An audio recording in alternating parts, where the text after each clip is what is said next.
In this episode, I'm going to talk about how my website generated 110 leads last month for my detailing business, how my website is structured to get those results, and then what I'm currently doing.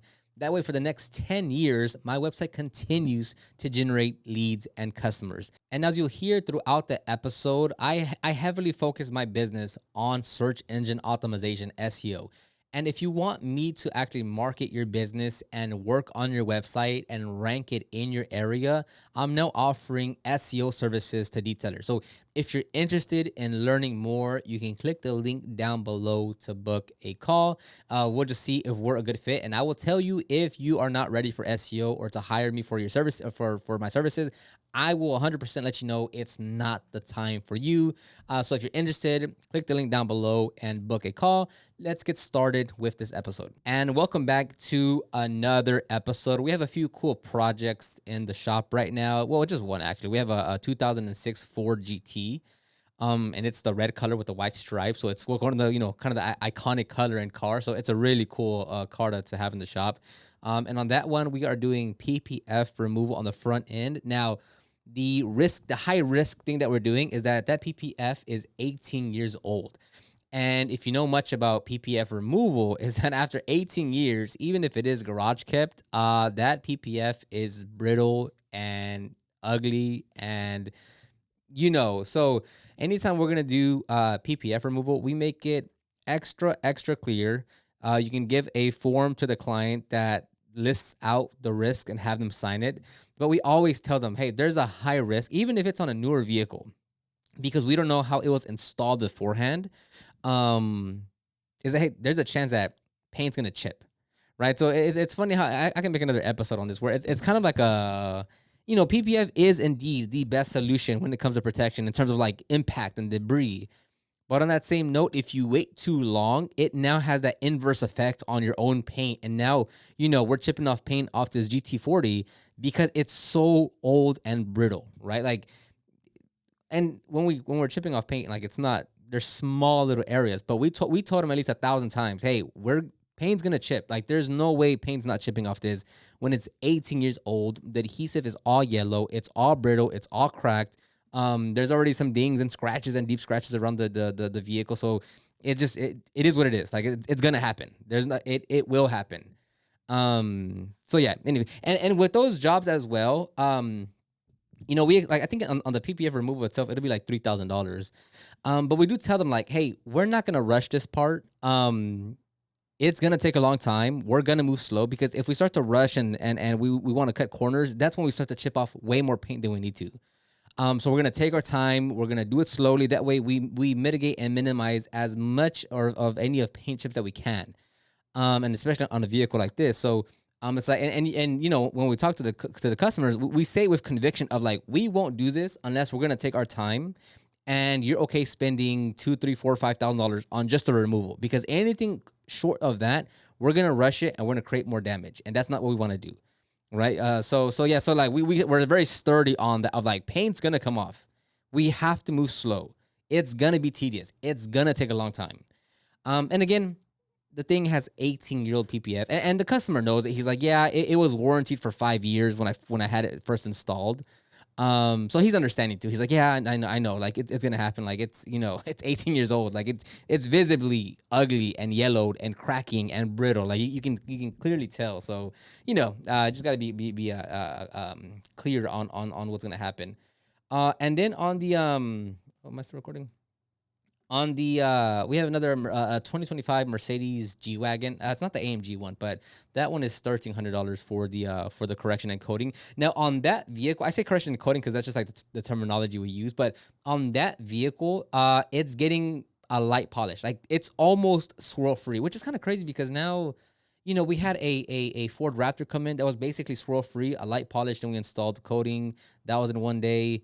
We had this massive F-250 long bed, but and that one took a little longer simply due to the size, but that was basically swirl free. This G-Wagon is swirl free, so it's a light polish and then the coating. So there's by no means is there any type of heavy correction or cutting on that G-Wagon. It is like we could probably coat it as it is, but we just want to do a because we still prep it and everything and clay and such, but we just want to do a polish just to make sure the paint is as flat as it can be, and it's also getting a glass coating and such. So anyways, that's what we have going on in the shop at this exact moment. So anyway, so let's talk about my our website, or my website, right? I'll talk in my sense. In my website, so last month, yeah, it generated around 110 leads. I could say 110 just because these are form submissions. That's the easiest way to track leads is form submissions.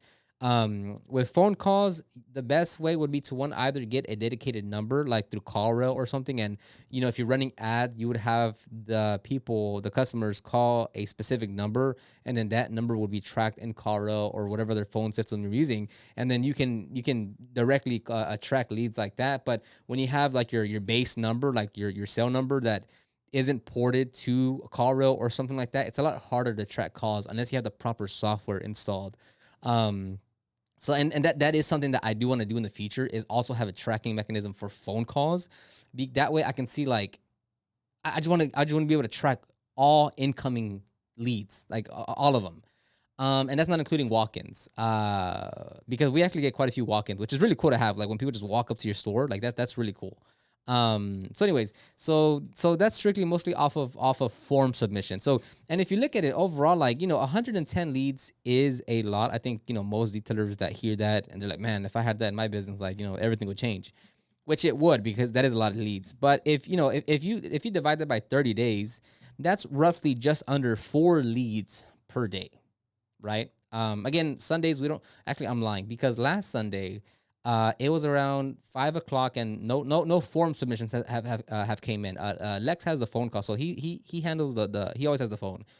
And we had at 5 o'clock, no emails had come in, and by 6, 7, 8, 9, 10 p.m. we received 7 form submissions at Sunday evening from like 5 to 10 p.m. Like the leads started coming in again, and it's again, this is that's just crazy to see.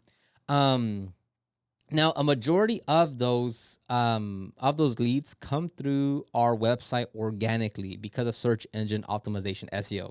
That's what we offer as an agency, as a done for you service. That's what I've been doing for the last 10 years. That's my main thing of how I built my business is organic SEO. Now, like for instance, like, could you achieve this with paid ads? Of course you can. Now, just as a general tone, right? Like, how much would you have to spend to generate 100 leads? Let's call it like 100 leads in a month, strictly on paid ads, right? Because on paid ads, you're paying per click. So if it takes you 5 clicks to get 1 form submission, then, if you need 100 form submissions, that'd be 500 clicks. So, I don't want to do the math right now off the top of my head, but you get to the point where, like, it's you would have to spend a lot of money per month to generate that amount of clicks. Realistically, it's clicks, visitors, and form submissions, right? Because even after that, like, are you going to make contact with most of those leads? Probably not. Are most of those leads going to convert to customers? Probably not. So it's obviously it's the traditional funnel system. So, can that be replicated with just strictly ads? It can, if you have the budget for it, right?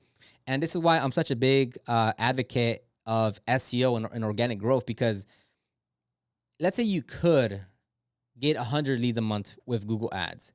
The problem with that is that your cost per acquisition, right, how much you spend to get a customer, only keeps on getting more expensive, right? So the goal, like high level overview, the goal is to get your customers at the lowest possible price while charging the highest rates. That's the goal. Like, that's always going to be the goal. So if you kind of blend in all your cost of getting customers and you're strictly just running ads, whether it's Facebook, Google, or even Yelp ads, if you're strictly just running ads, your cost per acquisition is always going to be way more expensive, which means there's less profit margin, which means there's less margin as a whole. There's less meat on the bone to grow your business, especially if then you're kind of stacking that with you're running ads for interior details or like kind of more basic detail services. The margins aren't on high as that either, right? So you're kind of stacking things against you in terms of if you want to run ads to get, and like if you're running ads to get maintenance clients, right? it might take you 3-4 months to be profitable on that kind of service because like the cost of a maintenance detail is so low. The margins are low. The cost to acquire a customer for a maintenance detail is there's no margin there. Whereas again, like if if you're running ads or getting customers or running ads for you know, paint correction, ceramic coating, the margins are just higher, right? The perceived value is there, and not just correction and coatings. If you offered like water restoration services for interiors, right? Like for if vehicles get heavy water damage, that's a different perceived value of a service. So, a deep interior cleaning, just to clean the interior, call it $300 to $500. But if you're doing a water restoration job and you're removing the seats and ripping out the carpeting and such, that the perceived value of that is much higher because you're fixing a more specific problem that requires more in-depth services and time and such. So, on that one, you could charge $1,200 for it, and kind of price your hourly target higher than just an interior detail, right? So it's not just always correction and coating. There's others, or even a smoke odor can be a higher perceived value, which means you could charge more and make more per hour, versus like a maintenance detail, because if you're doing a maintenance detail, like if you're charging 160 for it, I mean, if they're doing maintenance, like they can go get it done for half the price at a local car wash. So when you're running ads, my point being is like when you're running ads, things go against you in terms of cost per acquisition to being more profitable or having more margin or things like that. So the reason why I'm such a big fan of SEO is because you negate the cost of like once you're ranked on the first page, assuming like nothing crazy happens or whatever, like you kind of stay on the first page, and now all those leads are basically quote unquote free. There's never anything free about anything, but if you're not directly paying Google or Facebook or Yelp or whoever else to give you those leads, like they on their own merit are going to Google, typing in, auto detailer near me. They click on your link, they submit a form, you contact them, and you book them in, right? So that is the difference. Like for instance, on my website as of right now, right? I have 33 pages with 32,600 words in total on my website. Most detailers probably have, and now that I talk to more detailers over the phone and kind of look at their website, most detailers have less than like 5 pages on their website. So now what I kind of say is like a baseline of what every detailer should have. Baseline, like not like, oh my God, you're crushing it and you're gonna outrank literally every single other detailer in your area. No, just a baseline. Every detailer should have at least 20 pages on their website. That's like just a general baseline to go after. But call it maybe like 15 to 20 pages, depending on what services you offer or if you're mobile or not. Let's say 15 to 20 pages of a baseline of what you need. But even on my website now that we've been ranking on the first page for the last 10 years, that we rank for multiple keywords, for multiple service areas, for all that, I'm still going through all my pages right now. And most of the pages have like, give or take around 1,000 words per page. I'm updating all the pages, meaning I'm adding more content and writing more about the service to get it up to around 15 to 1,800 words per page. And this is already of a website doing very, very well. But again, it's one of those like I'm being proactive with the website. I know there's more that I can do. I can build it up stronger. I can create a bigger castle around it, so to speak, to make sure I stay on the first page and that it continues to bring in leads and all this other stuff. So that's why I'm still going to continue to optimize it, because like I still can't, even after 10 years of having the website, there's still more that I can do. And even like on our window tint page, I think it has like 2,400 words. And it's not just like spammy, like, oh, just like, you're just, chat GPT spam no, it's like, it's answering the customer's questions. It's breaking down the service. It's going more into detail of everything. And even our PPF page, like my goal is to get that page to 3,000 words. Because there's just that much content that you can talk about. So anyways, that's why my website is able to generate 110 leads last month. And again, this is January. So and that was December, like, quote unquote, like that's our Houston. It's already our Houston winter. Not that it was that cold last month, but I'm saying like, our winter season is like December, January, February type deal. So, it's considered winter month. It wasn't cold, but that is our like seasonal winter. And next week we are having a cold freeze.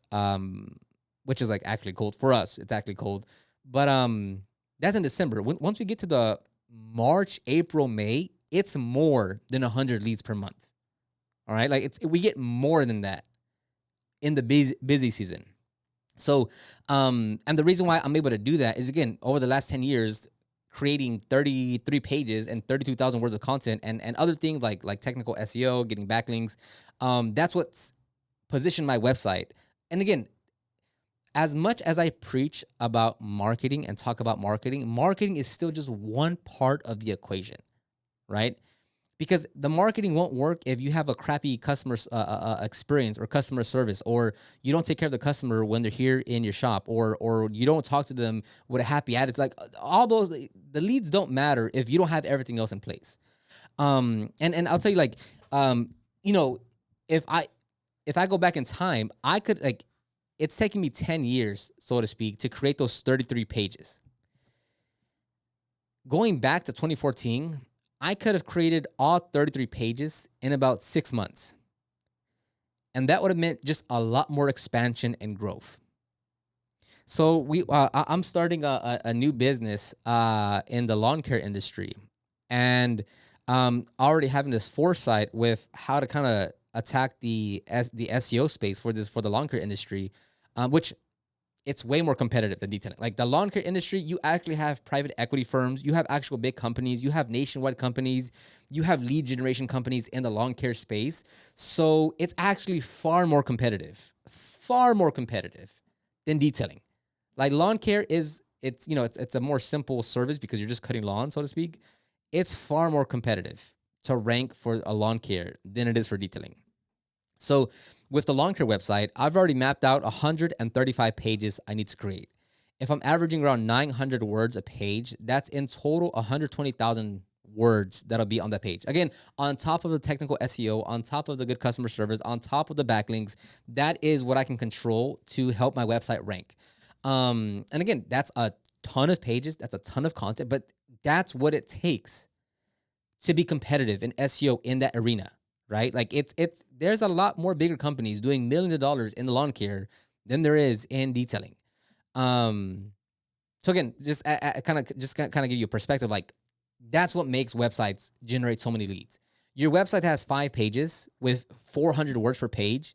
There's a reason why it's not ranked on the first page. There's a reason why it's not a lead generation machine for you. Like, my website, it's not a website to look pretty. I can guarantee you there's a lot of detailers who have a far better looking website than I do. They have way more color and contracts and design and thought process put it. I can guarantee you there are far more detailers that have a much better looking website than I do. My website is made to rank on the first page for local for keywords that generates leads and customers. I do not worry about web. Like, don't get me wrong. There's some basic elements you have to follow, right? Of the hero section, having a call to action above the fold, making sure it's it's good on mobile and desktop. That there's all these basic elements, right? That everyone has to follow. I don't put an emphasis on the design. I'm here to make sure my website ranks, which is why I'm still going and updating my entire website, because my goal is I want my website to keep on ranking and generating leads for the next 10 years again, right? It's already done. I started ranking on the first page late 2014, early 2015. So now that it's 2025, I want it to rank the same amount for the next 10 years again. So in 2025, 2035, my website will still be on the first page. My website will still continue to generate leads. And that is the power of SEO and the long-term thinking behind it. Yes, I've updated, I've redesigned, I've deleted, I've added pages, I've done everything, a lot of things over the last 10 years on my website. But all of this comes from doing the 9 months of work in 2014. Like, that is the base core work that I did that has still kept me up to this day. And like I said, I'm gonna make sure it stays ranked and humming and generating leads for the next 10 years. So in 2035, I'll still be ranking on the first page. It's still gonna happen because I'm making sure I'm doing the necessary things to put it in that position. And again, most business owners, when they say, "Oh, it's gonna take 9 months to see results," oh, that's too long.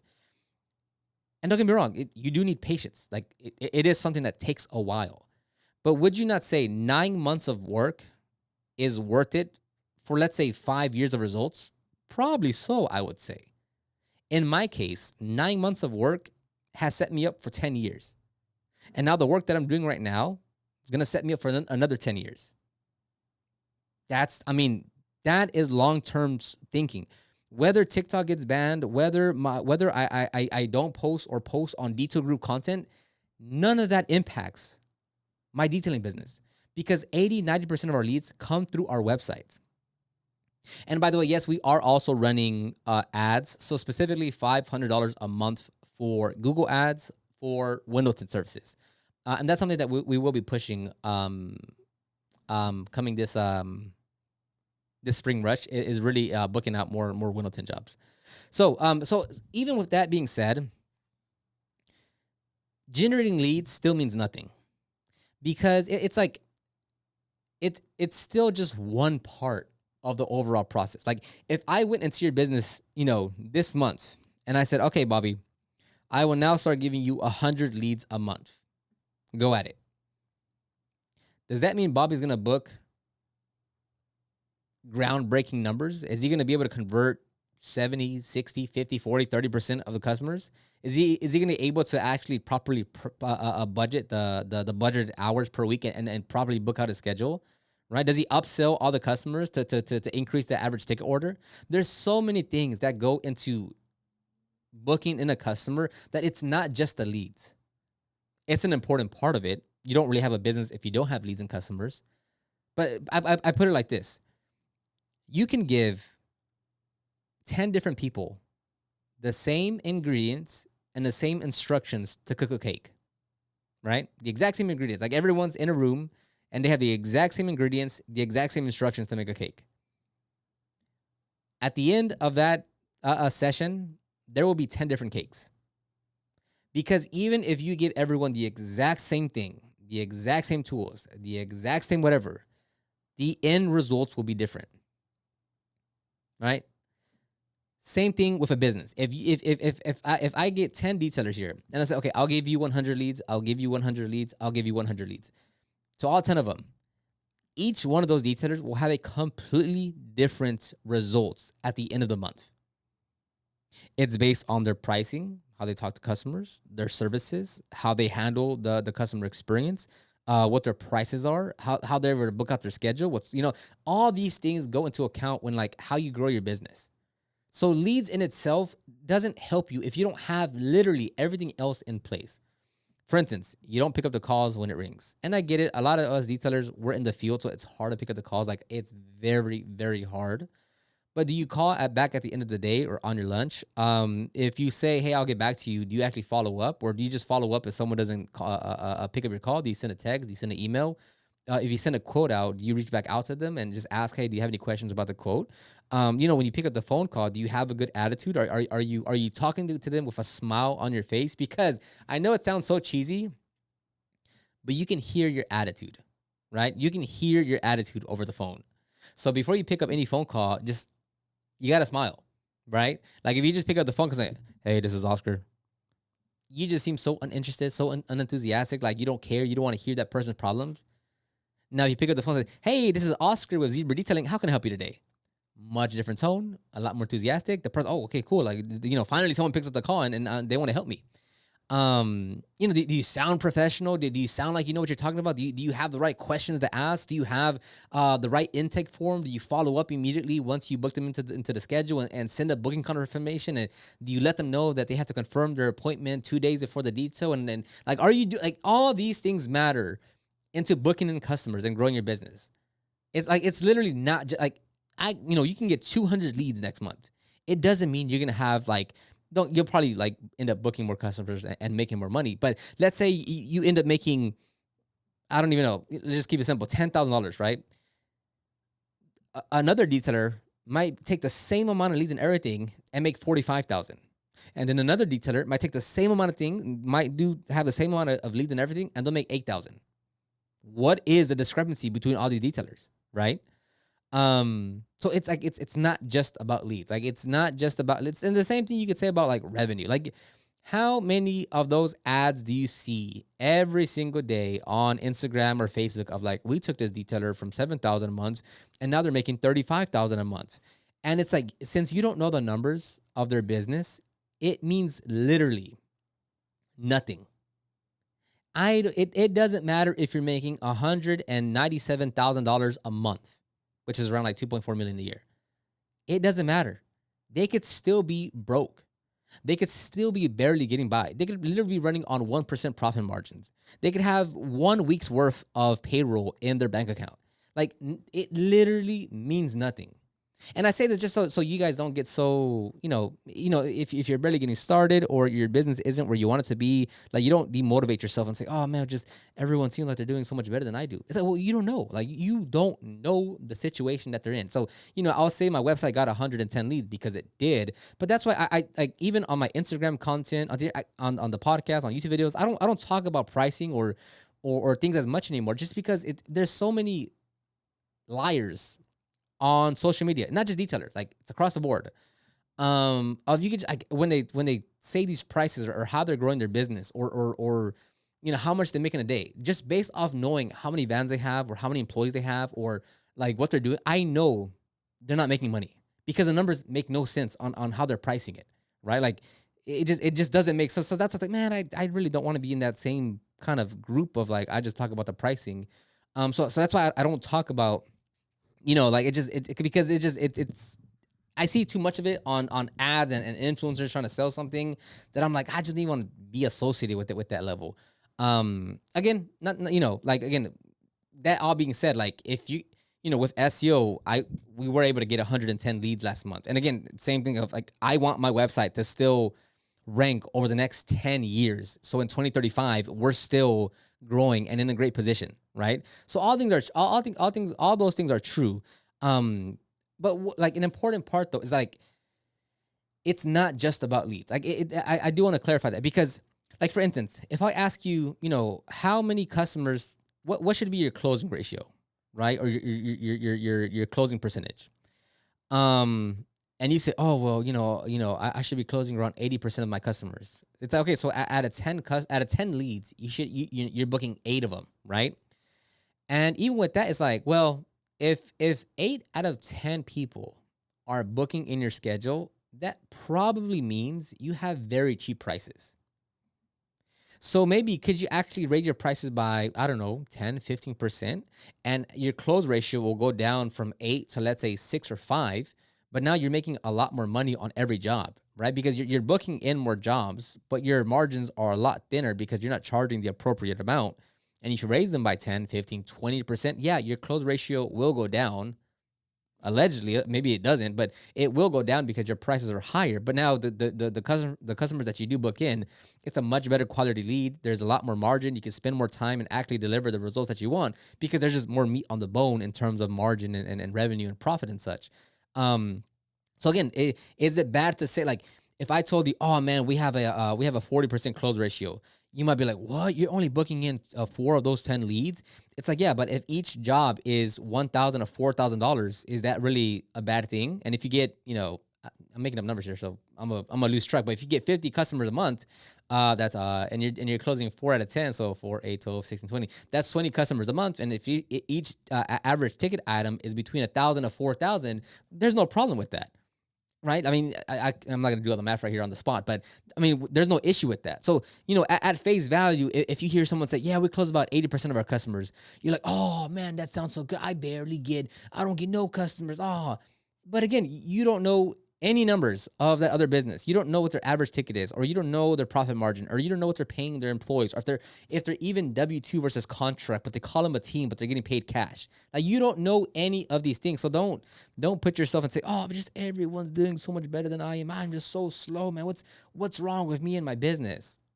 I mean, one, you got to give yourself time, right? Like you got to go focus on the things that you can control.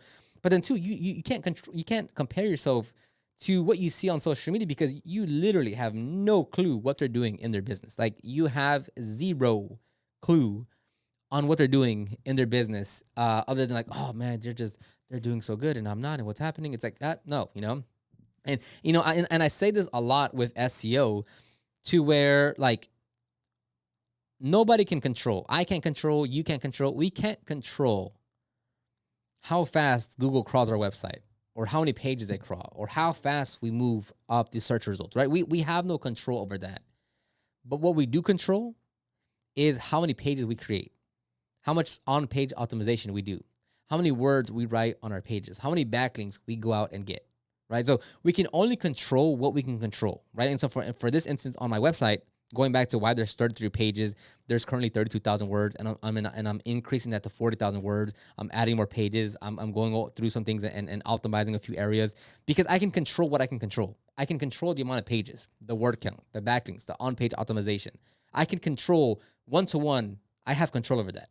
I don't control the next Google update, or when the next page that I created gets indexed, or how long it's going to take to move my PPF page up the search. I don't control that. So I can only control and capitalize and maximize what I actually control. So I'll go ahead and end it right there. Hopefully you learned something. I'm gonna go back out there and kind of help them out a bit, because we are that Mercedes G-Wagon. It's just for today. It's a quick job. Like literally, there's no swirls. So it's like a really quick light polish. So anyways, let me know if you have any questions by sending me a DM, or if you want to book a call and see if we're a good fit for me to do your SEO and want me to rank your website. You can book a call. That being said, if you're not ready, I will let you know you're not ready. Don't think just because you're on a call, I will 100% tell you, you are not ready for SEO, and SEO is not the thing you should be doing in your business right now. So anyways, if you're interested, the starter plan is at $400 a month, and it goes up from there. So if you are going to book a call, just know that at a minimum, it's $400 a month. I'll talk to you on the next one.